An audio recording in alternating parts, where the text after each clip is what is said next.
Hello and welcome to Nerdarchy for Nerds by Nerds. I'm Nerdarchy Dave, and today I'm hanging out with Joe from Toolbox. How are you doing today, sir? Good. How are you?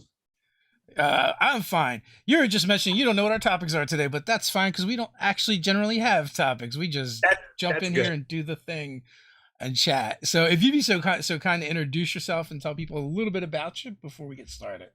Yeah. So I'm Joe. I have a YouTube channel and a TikTok called DM Toolbox, where my main focus is to look at, review, promote third-party D&D content. Right? We all know and love Wizards of the Coast stuff, but there's so many great third-party publishers and other tools out there too, not just books, but other cool things you can utilize, from 3D printing to just spell templates and all sorts of cool stuff. So I try to bring light to some of those content creators out there and help them get their names and their stuff out there, because I find that a lot of third party stuff out there is some of the best content available for the game. So that's what I do. Yeah, I mean, there's so much good stuff, and I own so much of it that I don't use. I feel bad. But also, like, I use D&D Beyond for a lot of things and run my games that way. So even stuff that I make up, oftentimes I'm more likely to just use stuff that's there and reskin it on the fly. Yeah. Now, if only D&D Beyond make it easier to input all those extra classes and subclasses and spells into Yeah. their. I mean, I do it when I need to, but I'd love to just be able to just have it all in there so my players can just use it. But instead, I'm like, well, what do you want to play? And then I have to create this stuff. Yeah, it would be nice if there was a API or something where you could just like zap it over. Oh man, I wish, but Like I do use it. I use it a lot, but it's hard to get that third party content in there. it is. Ted is far more likely to use it because he's a little more like pen and paper when he runs his games. Mhm. And I'm more likely to use a laptop and like so back in the day, I believe you used to be able to buy the official Wizards of the Coast PDFs when you bought a book from them. Like you could add like the PDF on for like $5. Like 3.5 days. Yeah, Yeah, see, I missed those days. I went from second edition to college to yeah. fifth edition. Now, even someone in the company denies that ever happened, but I'm like, listen, this was not a fever dream and acid trip. I'm pretty sure I used to always do that, and I just reminded because I was never really big into like pirating stuff. Um, and like I just remember like I would just have tabs open all over the place to like where I mean it's still that way. But Well, D&D Beyond makes it a little bit easier because you can just like you can use the tooltips and hotkey stuff. dude, now I remember back in high school, right? For me, that was the 90s. Yeah. When I first started playing second edition AD&D, I was a big Dragonlance guy. And obviously, I'm a 14, 15-year-old kid. I can't afford all the books, but somebody would buy it. And then we go into the library at school and photocopy all the pages and hole punch them in three ring Yeah. bind them. So that's how we that's how we got our books back in the day, was we photocopied each other's stuff. Like, I did have a decent collection of books. In fact, I mean, I had Mhm. four books. I got rid of so much stuff. I'm just like my Oh, personality is if I have something and like I don't touch it for a while, I'm like this must go. If I want it again, I'll go buy it again. But clearly, I'm not not touching anymore, this thing. man. It's expensive now. Yeah, yeah. I mean, this stuff's good. The old books are expensive. So when you play your own games, so you just actually mentioned you got a big event coming up in your home game. Do you Yeah, tomorrow. play homebrew or do you play official So, stuff, third party uh, stuff? all right. I started playing fifth edition. I want to say maybe 2016, something like that. Found a group local and played, and then I was like, all right, I want to start DMing now. And I ran a couple of online games, and then my wife, who worked at Starbucks at the time, all her friends were like, oh, your husband plays D&D, we want to play. So they all came over for a one shot and we played. And I think I ran what's his name from DMs, MT Black. Yeah. I ran one of his adventures. Everyone loved it, so we decided to do a campaign. And at the time, Tome of Annihilation had just come out, and I really wanted to play. It was like, oh, Asarak. So we've been playing that. So basically, I took a group of people who never played D&D before and threw them into the Tome of Annihilation. So apparently, I am the most evil DM ever. These people are broken and will never trust me ever again. But we've That'll been teach playing 'em. that. Yeah, that'll teach them, right? Yeah. So we've been playing that off and on for just over 3 years now, and we are wrapping it up tomorrow with the final fight. And I've 3D printed the train and the minis. We've been mostly playing online for past 2 years because of COVID. but they're all coming over tomorrow, and we are gonna roll dice on the table and have a big final thing. It's gonna be awesome. It is going to be awesome. You said that was your first getting back in person with that group too. Yeah, so I mean, I have lots for people in person recently, but most of my DMing is done on Foundry. I on the Midgard server Kobold Press and just on my own personal stuff like this group. But this is gonna be my first, because this is my main group. This is my big group. 6 players. And sometimes we have 2 players who show up once in a while, up to 8 players. But my 6 main players all coming over, eating some food, drinking some beer, playing some D&D. Nice. Yeah. Yeah. We're playing tonight, but we're actually playing virtually. Although this group had gone back to in person, but a couple of them had gone to Nepal for a month, and we ended up doing like our session 0 with them there. So we had to like do a weird time, and they got COVID while they were there. So then they had to quarantine there, for another 10 days, and then they came back and they wanted to quarantine for the amount of time after they're back. So tonight will be virtual as well. Yeah, one of my in-person groups, we just started. We only had like 2-3 sessions at a buddy's house. He actually has his own company that makes products, and we were playing a couple games over there. And then I'm like, so what's going on? We're playing. They're like, well, with Omicron, I think we're gonna take a break because they have kids who are unvaccinated. A couple of them are high risk. So we took a break, and then literally like a week later, my whole house ended up with COVID. It was all minor. We're all vaccinated. But we were all sick for a good like solid week, and so I was like, probably smart we didn't play in person. Yeah, for us, I think my daughter brought it in right around Christmas, and then like my symptoms and my wife's symptoms started right around the day we launched our Kickstarter. Essentially, my symptoms started, and it was like, it was kind of like it wasn't too bad. It was kind of mild. Like we're all vaxxed as well, and then like for like. So, but the exhaustion was like the worst part, right? Yeah. I just slept. Yeah. I mean, I didn't have a fever. I had a little bit of a runny nose. Yeah. I was fine on breath. I didn't lose my taste, but I slept so hard. That was me too. Like my wife and son, they got headaches a lot, and I didn't get any of that. It was just like kind of like a mild cold, but with like flu-like exhaustion. It was bizarre, and I still have this dry cough that won't go away.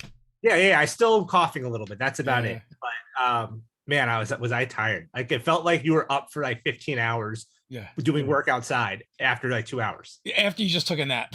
Yeah. So yeah. I'm just so tired. Yeah. So you just mentioned your Kickstarter, right? I'm excited about that. So are we. Like we're getting the art in. We've been working on that. I'm working on getting the backer kit together.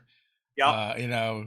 So that we can get the surveys out to people, and so people that bought the add-ons and extras can get those delivered to them. But I've never worked with backer kits, so it's slow going. So. Yeah, well, the last Kickstarter you guys did went great, right? Out of the boxes, I love that book. Yeah. So when you guys put up another one, I was like, oh, I'm in. Like, I didn't even hesitate. But I've been getting more into the cards lately. Like, I never thought I would use that type of tool until I got one. I'm like, this is great. Yeah, everyone asks like, why did you go with tarot size cards? I'm like, well, because we got cool art. I want to show it, and you can get more text on there.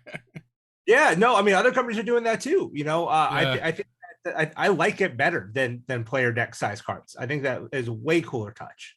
Yeah, we want to like have a nice box that you can put on your shelf. Yeah, with your stuff. Yeah, I mean, I got a shelf. I like to show my stuff. Yeah. Do you have a favorite third party that is kind of your go-to? A favorite? That's so hard. Are you gonna piss people off? No.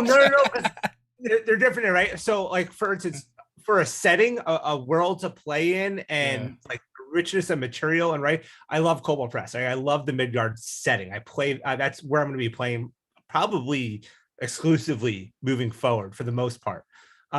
But then like Nord is one of my favorites for their tools. They don't really do adventures. They provide tools and inspiration. Like that Spectacular Settlements book, I think is one of the best books I own, and it's system agnostic, and I think it's amazing. But then I have AAW games, which is kind of like the reason I'm sitting here now is I got this AAW book, and I'm like, oh, I want to put this in Foundry, and I started doing that conversion for them. Now that's being released in 2 weeks. I fell in love with that book. It's just they don't have a lot of stuff. Yeah. They specialize in a certain niche and they stick to it, and it's really, really good. So I actually decided to take their setting and put it on the other side of Midgard's world, so I can play both in one. Um, so like Who's kind that? of I could be, Is that Jonathan? yeah, Jonathan G. Nelson. Yeah, that's it. Yeah. Yeah, I look because it's, and also like it's funny because like I asked her like, "What's your favorite?" Like, because I know like all the people that make these things pretty much, but so it does make it makes it harder when you're doing this stuff and then you actually know the people too. Yeah, yeah. I mean, plus there's like so much overlap, right? Like then Yeah, like I have a lot of not a lot, but I have a few Frog God books. I like some of their stuff. yeah. I want to kind of get more into some of their stuff, but and then there's some other smaller publishers that I've been talking to a lot lately, like Kwood Gaming. They have a really unique style to their books that I think is kind of cool. So yeah, I mean, there's so much good Yeah. content out Were there. you It's were you fun. aware of Travis Hancock before them? No. Yeah, so I had already like when when I started talking to Andrew and looking at his stuff and I'm looking at his books, I'm like, that art looks really familiar. And then, like Travis Hancock has Yeah. a Life of the Party, like a web comic or comic that he does. Right. Right. And Yeah. it was is fantastic. Yeah, I'm gonna be doing a couple more videos.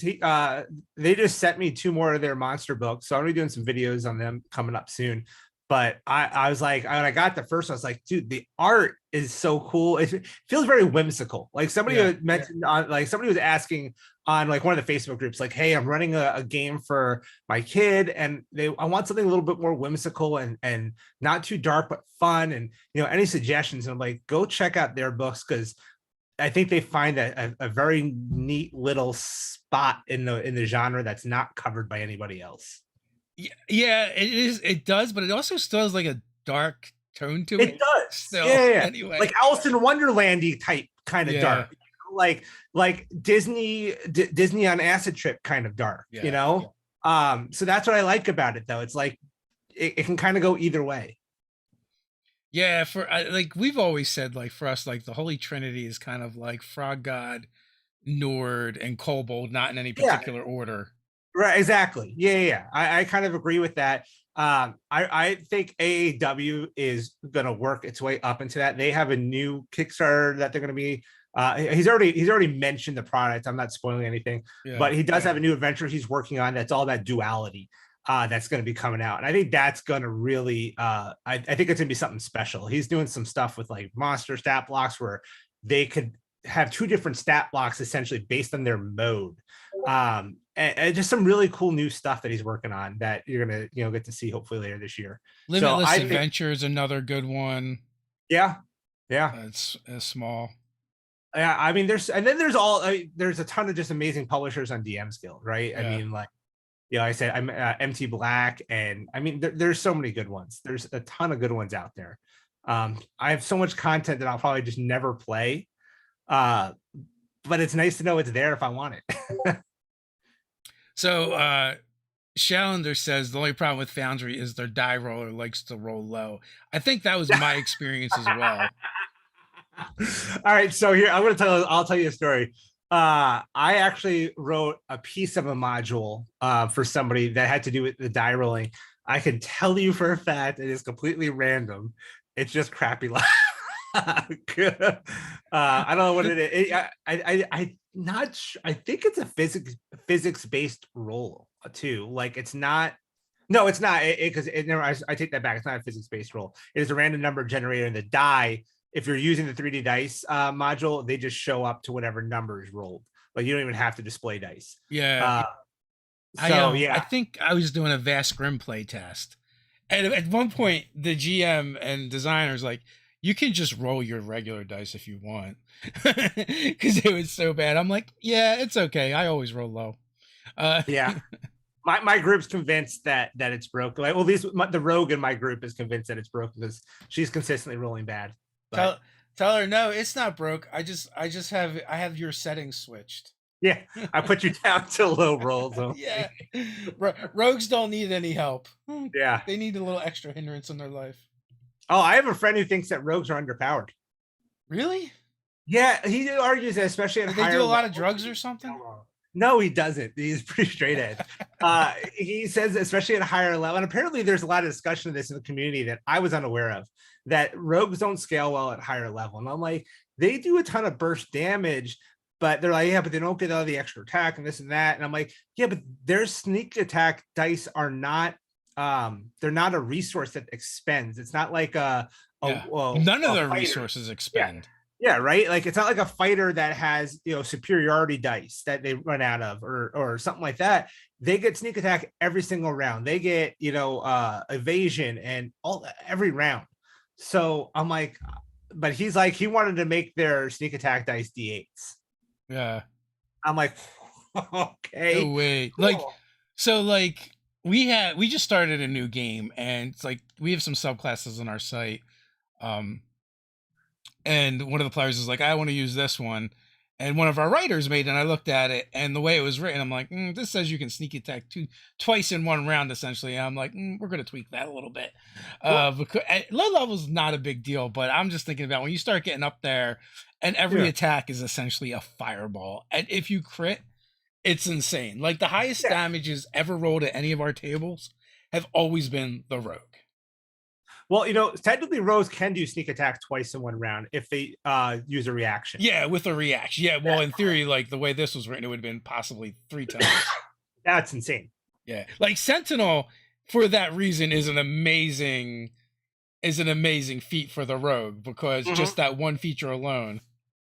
Oh yeah, I mean, there's certain builds. Like I'm not a min maxer, right? Yeah. I generally develop a lot of times I develop a personality and then build a character around that personality. Like I'm playing a bard right now in a game that is a nerdy, awkward bard that's a germaphobe and a hypochondriac. Like just not your stereotypical bard. But I don't min max my stats at all, except once in a while when I do like a one shot. I like to do a hexblade warlock with like the great weapon master and the polearm master, and like you make him like a half elf drow background with the darkness, so you can basically see it, and an elven accuracy, so you can see it. You cast darkness, season darkness, triple advantage, crits. I mean, I did at a level 8 one shot. I did 138 points of damage in one round. In our last game that Ted was running, someone was playing a Furbolg, death or grave cleric, with warlock and fighter levels. So maybe they didn't have warlock levels. Invisible. They would turn invisible, and then use the Eyes of the Grave, or whichever one makes them vulnerable to the next attack. Then they would attack with advantage. And use cause wounds or inflict wounds, right, and max that out. That got pretty absurd. I think it was somebody else that was doing, or maybe it was the same player, a different character, was using a hexblade, and they would do the curse, the darkness, and elven accuracy. Yeah, for triple advantage. It's the only way in the game you can roll 3d20s. It is kind of ridiculous. It's nuts, man. Yeah. Oh no, lucky is the other way. You can do it. Yes, but with lucky, you re-roll a die and you have to take that roll, don't you? No, I think you still take the best. Okay. And the thing with lucky is you can actually do it on when you have disadvantage, and turn it into a super advantage. That's true. Yeah. Because with elven accuracy, it's like you roll with advantage, you can re-roll one of those 2 dice. Yeah. So that's kind of and then like if you go that route and just add lucky to it, you can then also do that. Essentially do that when you get disadvantage too. Yeah, man, that's crazy. Yeah. That is crazy. I don't know. I like I said, that's why I don't like to min max, because I mean it's fun for a one shot. It's the only time I'll like try to make a super strong character for a one shot, but usually I just try to make fun characters that I want to play. I also am not like a great voice guy, but I like to do voices. So I generally just say, what voice can I do, and then what voice does that character belong to? So I do a really good like kind of. I'm from New York, so I do kind of a good like awkward nerdy New Yorker kind of accent. Yeah. Kind of like the nerdy guy from Simpsons or from Family Guy, like the pharmacist from Family Guy. So I can kind of do a voice like that. So I decided to do an awkward like music nerd bard. Nice. I am not very good at voices, and when I try them, they always end up like breaking down at some point. Yeah, I try to stick to them, especially as a DM. Like when I'm DMing for my group, I try to come up with I find that NPCs with a good voice that the players hate sticks with them more than ones that they like. So Yeah. like I'll do like I did a goblin merchant that I just named Larry, and he had another name, but everybody calls him Larry. And he had that like I did again. I was like a New York sidewalk salesman voice where he's like, "Hey, what do you guys want? Huh? What are you doing in here? Buy or get out?" And they just absolutely detested this guy because he was just so mean to them every time. Yeah. But they kept back. So Brian Smith has a question. I have a player who turns every encounter into a combat before the other characters get to formulate any plan or interact. Any tips to get the other players involved? That is hard. I've had players like that. Usually they're younger players. Yeah. Um, I had a player just recently who wouldn't engage in combat. He bailed on the group because his character had PTSD, so he just bailed every time there was a fight, and he would try to like execute prisoners. It was horrible. I mean, it wasn't terrible. He was role playing his character really well, but the other players weren't enjoying it. So yeah, I don't know. When you're dealing with a player that just wants combat all the time, I would say consequences, right? If that's what they're going to do, make them do it to a bad guy or an NPC that just will overpower them. Not necessarily kill them, but punish them a little. Make them think twice next time. There's that, and also just like having a conversation with them maybe early Yeah, beforehand and see if you can, like, that would be the easiest fix. And if they're amicable to that, if not, it's really tough because like we get a lot of these questions like, how do I make player X do Y? And you right. really can't. Like in this case, how do I get my other players to do things and interact because this person always jumps the gun? Um, you could introduce like in-world consequences to them doing that, like Exactly. that causes problems for the players down the road. Like, you don't want to be super heavy-handed with it, but occasionally you might want to be like, "Oh, that guy you just stabbed to death, he had the information you needed." Yeah, I had a DM to me one time. Not that I was that guy, but he had this NPC that basically I just knew I was no match for. Yeah. And the guy basically kind of like cornered me and took all my money. And so I ended up hating this NPC really hard and wanted to kill the entire Yeah. campaign.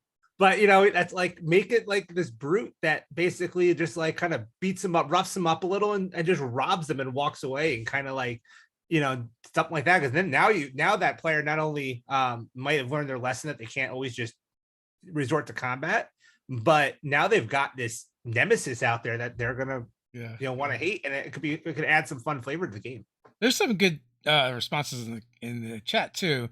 Parks have other players not back them up in a fight, but again, like you don't have any control over that. That's up to No, them whether they do it or not. But as the GM, you can be like, "Hey, he started a fight. You guys can join in or not. It's completely up to you. I'm yeah, not telling you what to do." Wink, nod, nudge, nudge. yeah. I just worry that like if it comes to that, Yeah. that's almost like the not the characters, but that's like the players having conflict, and I don't want Yeah. my players to have conflict at the table. No. Um, So, I definitely think if you could talk to the player first, right? And say, hey, maybe don't always just jump straight into combat. If it comes to that, it comes to that. But don't forget there's other players at the table that are here to Yeah. have fun. Give them a chance to interact, please. Yeah, So, give them a chance. But if they still are doing it, how many we've all done it where, you just change an NPC stats behind the DM screen, right? Because maybe they hit too hard, your players are hitting too hard and you want it to last a little longer or whatever.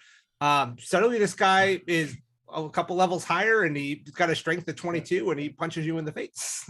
Uh, Like AAW games have the enemy cast hold person on the character, and then have a cup of tea discussion with the other party members. Also, like I would also throw out there too, but to the player, you might even be like, hey, you can do that, or you could ready an action to do that if it looks like they're doing something.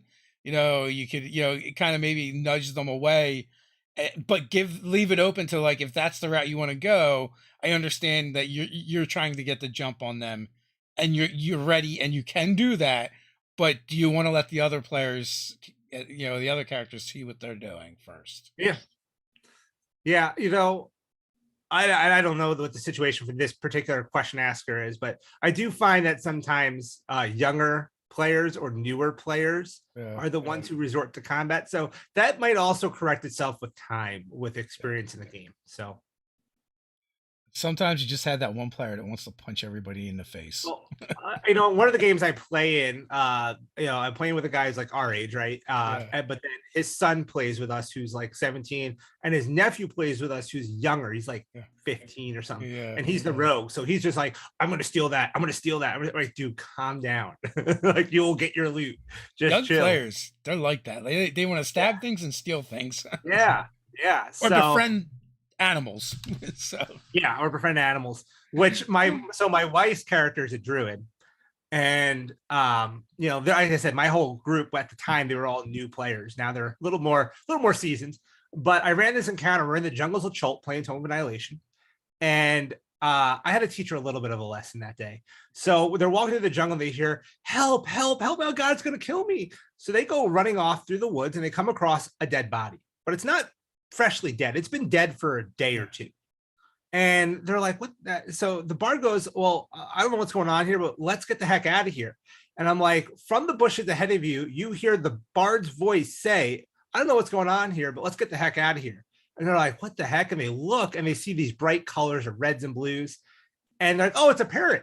And they're like, all right, well, let's go. And my wife's druid goes, oh, but I want to see the parrot. Come here, parrot. Come here. Tries to do a little animal handling. Oh, and please tell me it was an owlbear-sized parrot or a parrot.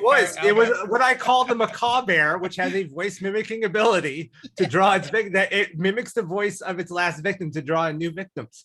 And it attacked, and that was a fun encounter. Yeah, I've definitely had those groups where they try and befriend everything. And I'll let them befriend a lot of things until they find the thing that it doesn't work on. Right? Yeah. And, but you got to let them get it sometimes, so that you can set up the betrayal later. Exactly. Well, they befriended a triceratops. They saved this triceratops. They had two babies, so they had these baby triceratopses hanging with them. They eventually wandered off, but later on, when they had to fight the T-Rex, the triceratops came charging out of the brush and attacked the T-Rex and saved them. So I kind of had that, like, because they saved this triceratops, it gave them that little extra nudge against the T-Rex later on. Yeah, and that stuff's great, especially when you can throw it back in there and and you could use that on a tough encounter, even not a tough one, because just like the players really, I think, enjoy that Easter egg moment. Yeah, exactly. So, I like to tease my wife because I still have the little baby Triceratops mini. And I'm like, I'm going to turn this into a zombie baby Triceratops. And she's like, don't you dare. There will be serious consequences for our marriage. There will be serious consequences. Yeah, that's the problem with DMing for your wife. A lot of times you sleep on the couch. Yeah, well, it can happen. I mean, in our one game, one of the players decided to turn into a T-Rex, the bard. I've done that. And they had been fighting a creature that had been mind controlling reptiles and specifically dinosaurs for a little while. And they'd been following it. And when they were fighting it, that's when they decided they were going to do that. Oh. And just before they got mind controlled, my wife's character had gotten up on top of the T-Rex to be safe. And that was her first character death. When she got chomped by the T-Rex. I mean, she got revivified afterwards, but she's yelled at me like she thinks I'm picking on her because she tries to cast this 2-leveled spells, bonus action. Like, you can't do that. And she gets all mad at me, and she thinks I'm picking on her. Like, I'm not picking on you. I'm not picking on you. You're cheating. Yeah, exactly. I polymorphed into a T-Rex once too during a boss fight. And then we had two wizards in the party. I was a wizard, and there was another wizard. The other wizard then goes, "I touched the T-Rex and cast greater invisibility." Oh man. And, I mean, the whole boss fight was just a joke at that point. And the DM was like table flip moment. Yeah, I mean T-Rexes bite for a lot of damage. Yeah, and the constitution so high, I wasn't breaking my concentration. Yeah. So it was a brutal fight. Invisible T-Rex just chomping on the bad guy. Nice. Love those moments at the table. I know, me too, man. Me too. I don't know. I'm looking forward to some new games this year, finally. So how many games are you involved in now? I am involved in let me think here. I play in one in person, well, technically two in persons, but one of them's on hiatus right now. And then I'm playing because I do a lot of Foundry. I use Foundry Server as my hosting provider, and we've been doing like the staff game like once a month. So I'm playing in that, and then I have another game, I think in like a week or two, that's just a one shot. So I do a lot of like one shots and things like that. And then my home game is going to end hopefully tomorrow, probably with a TPK, to be honest, because liches are mean. And then I'm going to start my new Midgard game, and then I'm hoping to play Rise of the Drow this year on Foundry, because I did the Foundry conversion for AAW. So that's gonna be coming out. I'm really hoping to do like a Twitch stream, a live Twitch stream, and run that online with some good players. So have you done any Twitch streams yet? I used to do a lot of Twitch back in my World of Warcraft days. I did. I was a WoW gold maker guy, so I did WoW gold making. I had a gold making podcast with a friend. I used to stream a lot back then, but I have not done any Twitch really for my D&D days yet. So I'm setting up the channel, getting it all ready, doing all that fun stuff. But that's coming. Yeah, you didn't want to just resurrect that channel and just start using that again? I started, well, no, because that one, different name. I started a DM Toolbox Twitch channel. So I mean, it is there. Like, if you go to Twitch TV, DM Toolbox, I mean, you'll find my channel. You can follow it, but I haven't done any content on there just yet. Yeah, and that's a good segue into a quick reminder. Links are in the description, folks, to follow DM Toolbox, TikTok, Twitter, YouTube, all those places. How'd you get into YouTubing? What was the impetus for you to start there? Actually, so when I started working on the AAW stuff, when I was working on Rise of the Drow, I'm like, man, when this is done, I want to do a Twitch stream. And I'm like, it'd be cool to start doing something and get my name out there more, my face out there more, so people know when it starts. So like, I'll start a YouTube channel. So I started doing it. I'm like, wow, this is fun. But it's a lot of work, man. Like, you guys have a channel, and you guys, I don't know how you guys keep up with it all, honestly. Like, I do one video a week, and that's 2 days out of my week just shooting and editing and getting it right. I'm like, it's a lot of work and time to do one video a week. So guys who do multiples, I have a lot of admiration for. I wish I could have the time to do that and all the other stuff that I do. It's hard. But yeah, it was more just a motivation out of like wanting to, I guess at first, to get some recognition for when I did stream, and then it turned into something of its own, and it's almost become my main thing now. I just enjoy it. I enjoy the third-party content so much that I was like, this is something that, I don't know, it spoke to me. I like promoting. I like talking to all these small publishers, and I get messages from them sometimes. Do you want to review this? Yeah, sure. Like, I'd love to. And so far, most of the content I've gotten from them has been amazing. Yeah, I think that's how we found you, because you did a out of the box one, yeah. And which was funny, because I was kind of sitting on my shelf for a long time, like, I gotta do out of the box. And I finally did it, and I'm like, man, that book is so much fun. I've used a couple of the encounters. I think I told you my favorite one is the gelatinous cube disco floor one. That's I really like. I want to set that one up in Foundry, because you can do all the lights and everything, and I want it to look. Oh wow, that would be pretty dope. Yeah, but I want to figure out how I could, like, I don't know, maybe like 3D print a transparent grid board, so I could put like LED lights under it, and then put my gelatinous cube mini on it and light it up. I think that'd be cool for an in-person game. Because that's just, I think, one of the most fun, unique encounters. Oh man, you have to do a little video of that, or at least some pictures or something if you do. Yeah, if I ever get around to it, right? Like, I mean, I'm trying to think, like, I could 3D print some like pieces of board and put them all together. Like, it would literally be transparent, FDM spool just for that one Yeah. encounter. Excuse me. But yeah, that encounter is definitely like I think it was funny because I opened the book up when I first got the book. I opened it up. I just opened up to that page. I'm like, this is cool. Yeah. It's always fun to see what people's favorites are. I think you mentioned one to me, and then it was your favorite. I've got a few that I've used over the years for sure. And like when I need something to go to, it's super easy. But like, you know, I like different ones for different reasons. And we might be a little bit biased, but honestly, like Mike Gould was the designer who wrote on our website, right? And they were all articles on our website that we decided to compile into a book. And Yeah. you know, it had to be cleaned up for the SRD, and you know, Right. add art and maps and stuff like that. So slightly biased, but also like it's not like it's directly all our work, you know. Yeah. The foundation was laid by Mike. But you know, I really like actually like one of the first ones is I like the Goblin Aeronauts. So I'll check that. That just sounds fun. Like you had me at Goblin Aeronauts, and that just sounds great. yeah, yeah. That's right up in the front of the book, isn't it? Like Yeah, one of the first it's the first encounter. Yeah. And you know, it is goblins. It's goblins riding giant bats dropping grenades, Okay. bombs, which is cool because it's also got a little it's got a new mechanic for um their grenades where they're timed so they don't necessarily go off as soon as they hit something. You know, it just adds an extra element to the encounter. And then we had Kim who did the art. You know, she did the art for the actual Grenado itself. Yeah. For a second, I was picturing. You ever seen the you have kids Hotel Transylvania movies? Yes. The plane with like the messed up plane with the goblin pilots.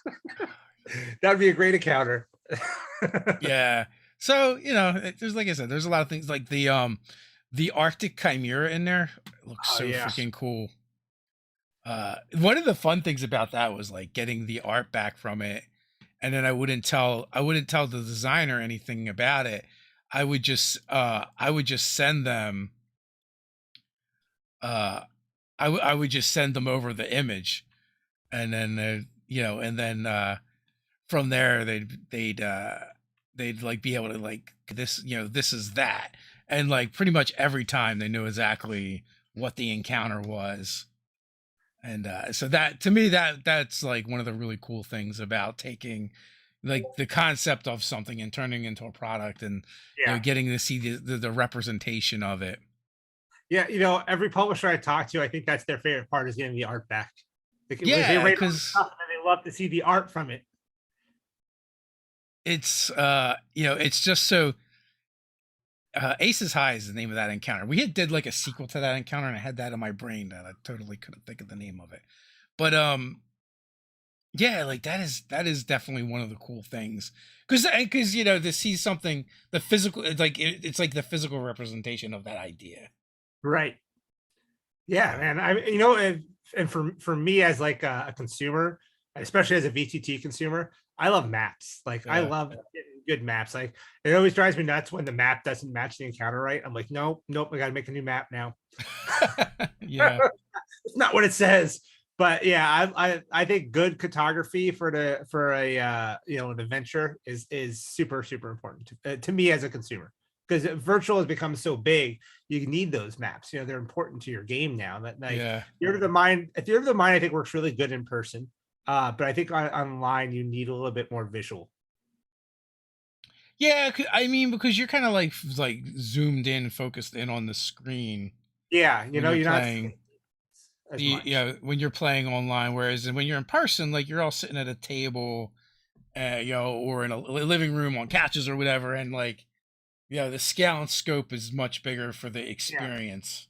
Yeah. You know, and like, you know, sure, like when you play online, like you can get on Discord or something and bring up cameras, but you know, some of my players only have like one screen. You know, they're playing on a laptop, so they can't get both the VTT and the Discord screen up at the same time. So it's not always a feasible option, I think, to have cameras running, or maybe their computers just can't handle video and VTT at the same time. Like they just have old computers. Yeah. So, I think the visuals, throwing art up too. Like I throw art up all the time on VTTs. I'll have an art image ready to go up and share with my players. So I think that's all important for online games. In person, I try to do as much theater of the mind as I can and only bust out the map for actual combat. That's kind of like how we kind of we've run our games for a long time. It's it's all theater to the mind until like a complex combat comes up. Yeah. Yep. Yeah. And even like light combat, I don't even bother. And we just talk through it. Yeah, if it's like there's not anything special going on here, it's it's a plain, grasslands or something, and like it's you versus them. Like there's nothing Yeah. really to do there. Exactly. So yeah, but excuse Are me. You you know a what terrain and minis type person? I am generally I do the TV on the table and Okay. put maps on there with physical minis though. And I started doing some scatter terrain and stuff like that. Like I have some trees and rocks. Yeah. For tomorrow's game, I did 3D print the entire dungeon. I did like Fat Dragon Games tiles and I painted them. I have a small monitor that's going to go in the middle for the lava. So I have an animated lava image that'll be under it. Oh, I nice. 3D printed a portal and that my cell phone slides into with a portal image. So yeah, I kind of went all out for the final game, but generally speaking, I like to do a map on the the TV in the box. Like I'm loving some of these new like animated maps. Like they have dynamic maps and a few other patrons out there that do like the animated maps with everything moving. Those are super cool. Yeah, like the options are getting crazier and crazier. Oh man, yeah. I'm waiting for virtual reality, man. That's I want to be able to like put my headset on and sit at a table with people and play D&D. Like that'll be awesome. Eventually, I think eventually we're gonna be there next 10 years or so. Oh yeah. If even that long. For sure. Because there's a VTT that was on Kickstarter a while back where it's like everything is like 3-dimensional. It's an actual table. Then like the map is on the table. Talk about Tabletop Simulator on Steam. No, and then you have avatars of the players around the table, and like you can actually roll into the map and stuff. Somebody in chat's got to know. Yeah, someone know. They always. I no matter how many times they tell me the name of the thing, I forget every time. Yeah. Like I backed like there's Infinite Dungeon and Dungeon Alchemy are two new products coming out that are like 3-dimensional maps that I can export into Foundry, which will be cool because it looks like my 3D printed terrain but virtual. So I plan on maybe using some of that stuff too. That'll be a lot of fun. But have you started playing with the beta? I have not. I didn't dive in for beta. I think it was a little like an extra high tier for beta. I was backing both of them at the same time because I was like, they look similar. Yeah. And I wanted to just grab both so I can compare. Yeah. I was like, let's do a video on it eventually when they come out. But so some people are saying Tailspire. I'm not sure if that is. It was. Well, no, Tailspire didn't have Avatar sitting around a table, but that was a 3-dimensional one. I know, similar to Dungeon Alchemy. Yeah, so I started playing with it. I had a session coming up last week, and I started playing with it, but unfortunately, like the this is different. Yeah, Tailspire felt very like Neverwinter Nights video gamey to me. Yeah, I mean it was cool. Don't get me wrong, it was cool. It was kind of pretty easy to build stuff in it. It just wasn't like it's its own standalone piece of software. Like I couldn't bring that in and use it in Foundry or in a virtual tabletop. So it had very limited VTT capacity with these amazing maps.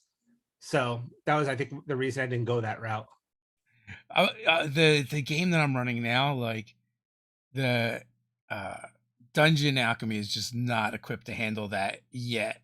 In beta anyway, just because it is very non-traditional fantasy. The tile sets that you need aren't there. Is that what you're saying? Yeah, like so the game is like kind of post-apocalyptic Magitech. We're like basically it was an excuse to have a motorcycle gang in D&D. Yeah. Because everyone's got Devil's Rides, but they're not fueled by souls. We did something different with that, and so that So that it just wasn't going to work, unfortunately. Yeah, I don't know, man. I'm like, there's so many. There's like I said, there's so much cool stuff out there, and it's like I you got to find this balance between like this looks cool and this will Yeah. be neat to use with how much time does it take, how much effort does it take, what's the learning curve on it, can my players use it easily too? Like there's all those things to consider. So a lot of times I end up grabbing a lot of different products and trying them, trying to find that, and a lot of times I just end up not using it anymore. Um, but I do like the idea of the dynamic dungeons, like the animated maps, and maybe some of these three-dimensional ones. But I think it's Dungeon Alchemy, though. I'm pretty sure it's Dungeon Alchemy, and maybe Infinite Dungeon as well, that you can make the map and then export it into your virtual tabletop. And I think Dungeon Alchemy actually is compatible with Foundry to the point where I can export it to Foundry and it'll automatically have all the walls and lighting drawn for me. I'm pretty sure. Yeah, I know Dungeon Alchemy has the export where it flat, but I think when you export it, it flattens it. It flattens it, I think, but you could still see the the dimension. Like you're looking at it top down, but I think you could still see like walls and stuff. Like it's at whatever angle. Like it still looks raised. Yeah, But it yeah. does it does all of the lighting for you and it does all the walls for you automatically in Foundry. I think. Like I said, I haven't got to play with the beta. I didn't go in for beta. I thought about it. I'm like, I don't have. I probably won't have time to play with it in beta. So Yeah. I'll just wait. But I'm Yeah, excited to see where that goes, and yeah, me too. so many cool options. So you know what? I I imagine we're gonna get like the virtual reality table I, before too long. yeah, I mean, yeah, I want like holographic, like Star Wars style, like holographic Ugh. setups eventually. When I was at Gen Con last year, they had I actually had this idea that I saw it at Gen Con. I was like, every time I have a good idea, somebody else comes up with it first. But it was the screens where you can then put your mini on it and move your Last game board. yeah, but they were expensive, like $700 for this little 2x2 cube. Yeah, I'm like, yeah, it's 17 inches by 17 inches. yeah, and you need like four of them to do anything decent. And but it's cool as it drags the VTT token around and does the dynamic lighting. But I'm like, man, a touchscreen, any touchscreen TV. If we just had a touchscreen TV, Yeah. doesn't have to have all that built-in stuff. Just a touchscreen TV that I plug my laptop into, and I could just put a mini on with a little set, a little rubber, like stylus bottom on it, and just drag it around the screen. That's all I want. Yeah. That's all I need. But it'd have to have multiple touch points too. That's the other thing. But I would love to see some that tech. Somebody did one where they used IR sensors. So they have all these little IR sensors you set up around your TV, and you have these IR sensors on your mini. So when you move it, it moves the token and does the dynamic lighting. Oh, is this the one? I'm trying to find the one that I was. I did find it. What is It's it? a Dungeon Full Dive. I never even heard of that one. Pretty sure this is the one. Never heard of it. It's, yeah, let me see. I'll gotta mute the site and I'll play the video and see if it's the one. But I saw, but again, like I'm not really a VTT person, so like I kind of like seeing this stuff. Yeah, I know what you mean. It's just, but I'm probably not gonna use it. I think that the appeal for VTT for me, even before COVID, was that I work a full-time job, I'm married, I got two little kids. I could play at 9 o'clock at night online with friends, and that it gives me more opportunity to play D&D. Yeah, and that even like our own design when we're making things like out of the box encounters, Mage Forge, it's really about that. Like I don't feel like I need to dump my homebrew campaign setting on a bunch of people. Right. Yeah. And like because that's like it doesn't make I don't think it makes a DM's job easier. I think it's a lot of work,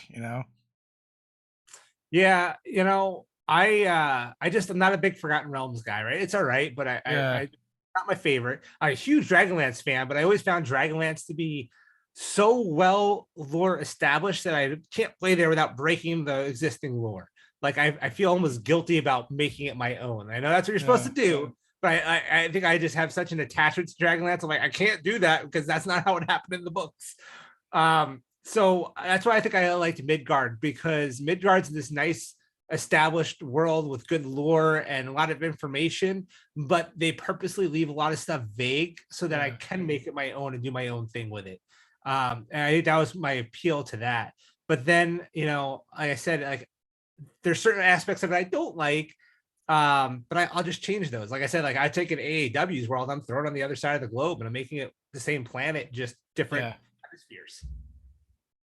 I mean, even like, because like we have a lot of like PDFs and virtual stuff that we've done, and like, you know, in our head canon, like they kind of link and they're in different parts of our worlds, but like we kind of like make them so you can just drop this thing wherever you want to, you know, because you need an adventure that night or something going on. And like Yeah, we've really kind of like leaned in a lot with the out of the box style encounters, because I'm like, you know, one or two of these for a session, if you're strapped for time, just makes life easier yeah. for the Actually, DM. your book and AW's got one. They're mini dungeons. Are two of my favorite things because sometimes I just needed a quick encounter, right? I just needed to Yeah. encounter. My party went Kobold Press way off the too. rail. Yeah, Kobold they've Press got has great prepared is also prepared. really useful. I used prepared at Gen Con last year Yeah. because I just decided, hey, I want to run a game tonight, and Yeah. I just pulled out prepared and ran a game.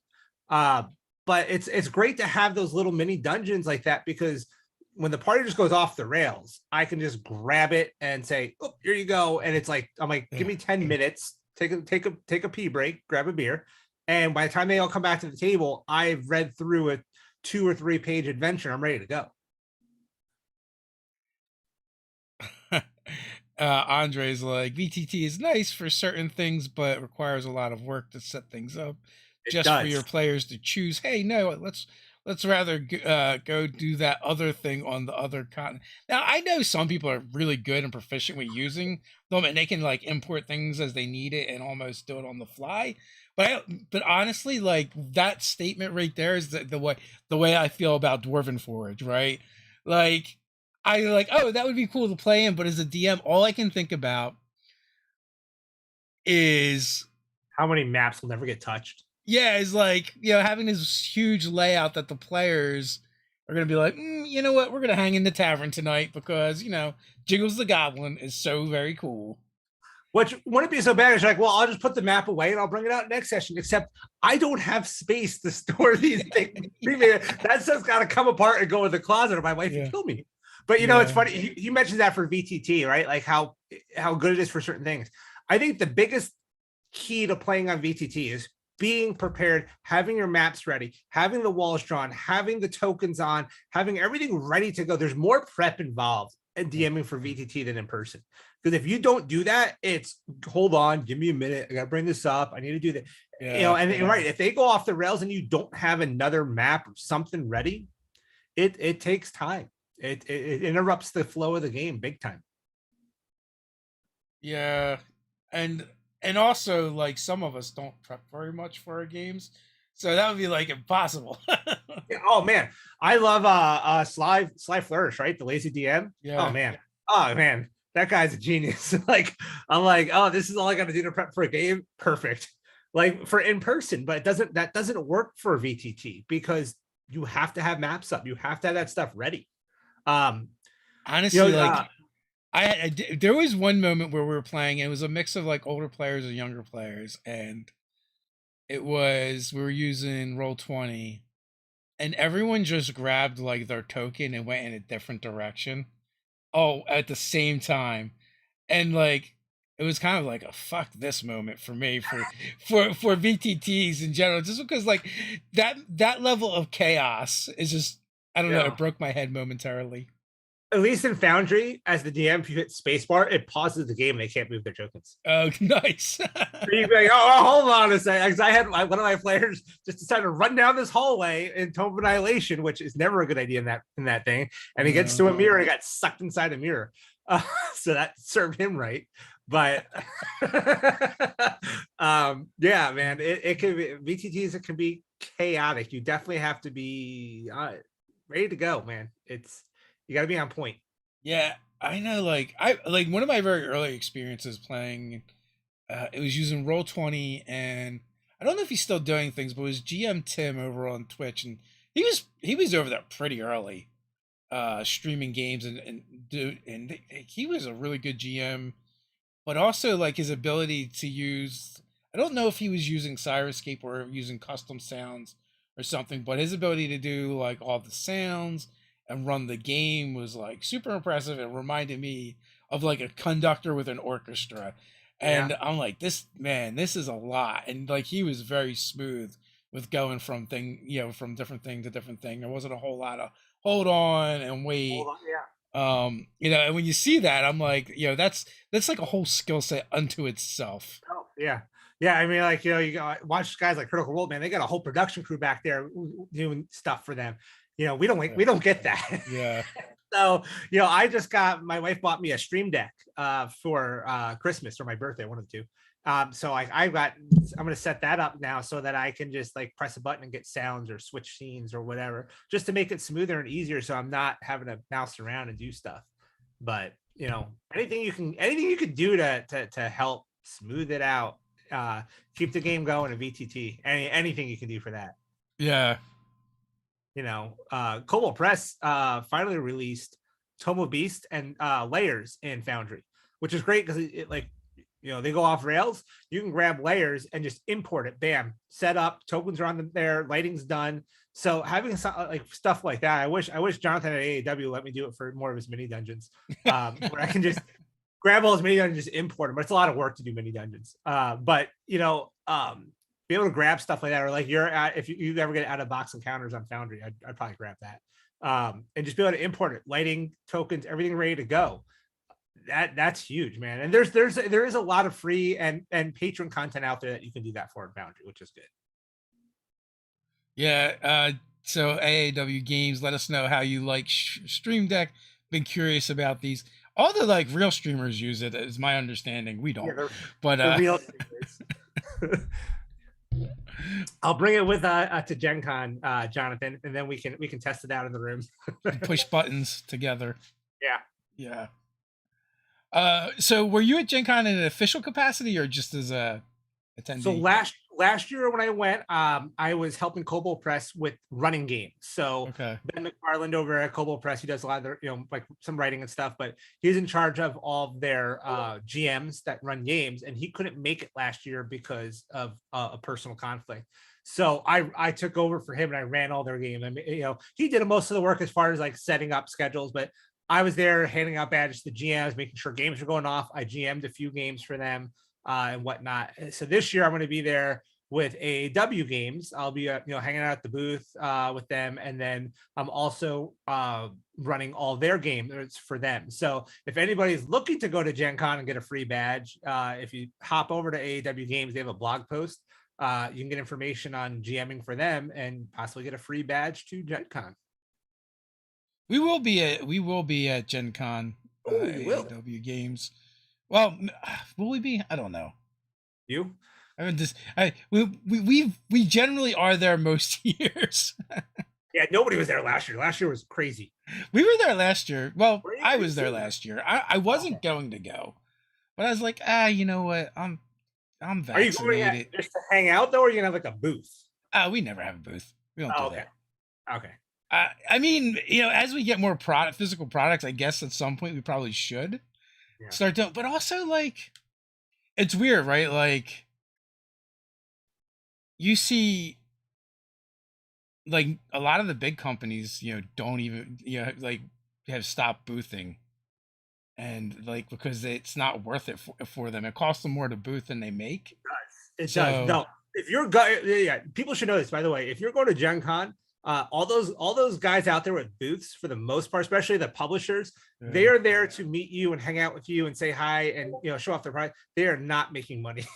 And that's just it. So like for us, it's been more advantageous to go hang out and meet with people. Yeah. Like I said, me and my wife went. we're all vaccinated, so I felt okay with it. Yeah. It Yeah, was all everyone was. masked last year. Nobody got sick that I know of. Like, I'm sure Yeah, people did. it seemed okay. As far as that, I was disappointed with how they did things because we also did PAX Unplugged, right? And the Mhm. difference between them was night and day. Real. See, Uh, I've never done any others. Last Gen Con last year was my first con oh ever. wow.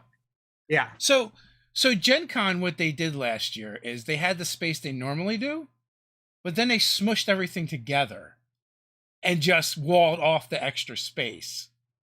PAX Unplugged had the space that they normally do and just spread it out. Like it'd be only like 2, 3 booths and space, and then like you weren't bumping into people in the aisles. I'm like, why are you going to have reduced capacity and and basically advertise reduced capacity, but not really Yeah. have But reduced pack capacity? everybody Because in.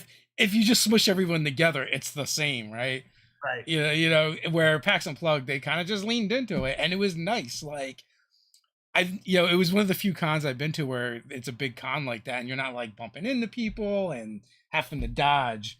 Yeah. Uh, I think they made the most of it and made a better decision. Yeah. I wish I could get more time off from work to do more cons, but it's Yeah, tough. I only get so much PTO. I'm going to Disneyland with the family this year. So like one con a year is probably all I could do until yeah. somehow I turn D&D into a Are full-time you job. going to move into a Disney community? I just saw that on a news site the other day. They're building Disney communities. I know Microsoft does that up in Seattle. Where I'm like, what does that even mean? Like, Yeah. is Mickey Mouse going to be a peeping tom in your neighbor? Like, that's so weird. Minnie Mouse is jogging out the street in her pants. Yeah, yeah, it's I don't crazy. know.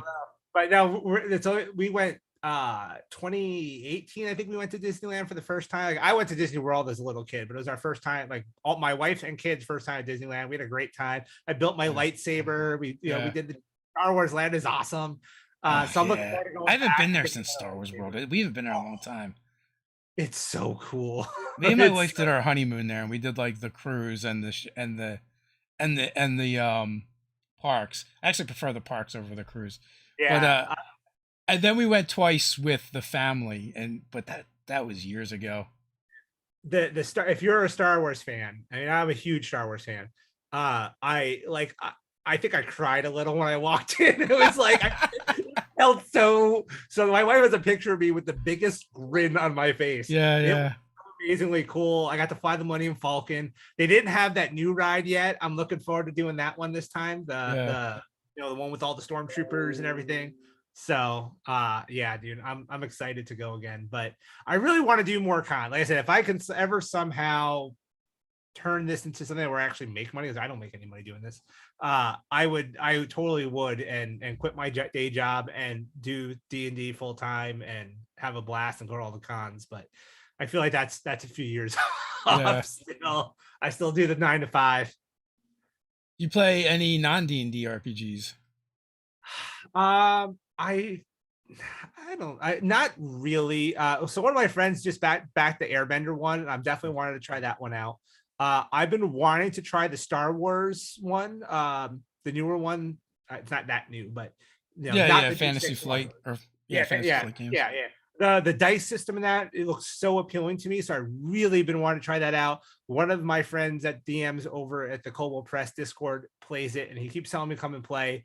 I'm going to do it eventually. And I know Roll20 has got the system built in, so Hmm. I think that might be a good place to play is on there. I Oh don't think yeah, and I'll sort the dice for you, so you don't have to think about it. yeah, exactly. I don't know if Foundry has it built yet or not, but I know Roll20 does. So I definitely want to check that one out. I have not done so yet. I've done a Yeah. little bit of Pathfinder, but Pathfinder's D&D, right? Yeah, I always So like that. Or like, I'm gonna play a different game than D&D, and it's like Pathfinder. I'm like, I kind of eye roll. yeah, I mean, I'm not funny enough, other than maybe Star Wars, I'm not into sci-fi for tabletop. Yeah, I like it for like, video games, but I always prefer fantasy over sci-fi for even though I'm a huge Star Wars fan. I always prefer fantasy in my gaming over sci-fi. I get that. I was there for a long time, and then I just kind of got bored and started like mixing other things into even just my D&D games. But then like We're playing a Yeah. superheroes cipher system game now. I had done a post-apocalyptic cipher system game. Yeah. I would We do some post-apocalyptic. I like that genre. there's But yeah, so there's tons of stuff to play with. you know what I wouldn't mind playing with? Are you familiar with Mage Hand Press? Yeah, dark So matter. they have a book. Yeah, they have a book that I don't know if maybe it's out or I got this whole it was their new Kickstarter at Gen Con last year. And they kind of did this really neat mashup of sci-fi and fantasy at the same time, where like they balanced guns and swords Yeah, kind of thing. And it looked appealing. I was like, I could definitely try this. It was still 5th edition, yeah, but they did this neat little, they kind of worked some sci-fi and space into it was D&D in space. yeah. Aspergenesis is like that too, but it removes a lot more of the fantasy elements where it's more science fiction.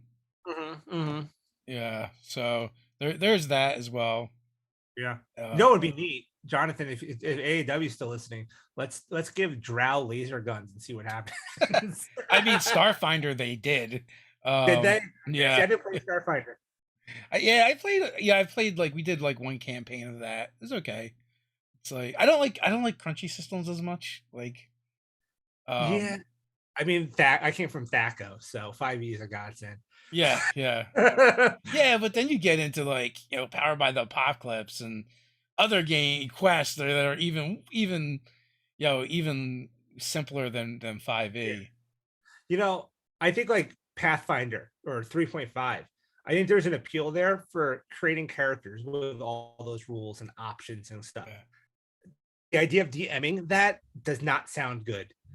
I know a lot of people that were like that, or people that were Pathfinder people, and then they started playing 5e, and they're like, I totally want to play in Pathfinder, but I want to GM In 5e.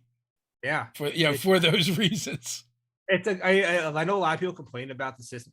I think it's such a nice, simple system with just enough crunch without being too much, and you can really just do what you want with it. It's very improvisational. The I think Limitless Adventure they took 5e and they've got like a superhero version and a modern version, an 80s horror version. Like one of their Kickstarters was like I guess like kits or whatever to kind of change up the genre.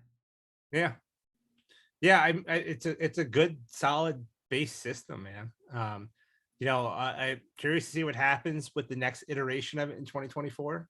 Yeah. Excited about aspects and worried about aspects at the same time.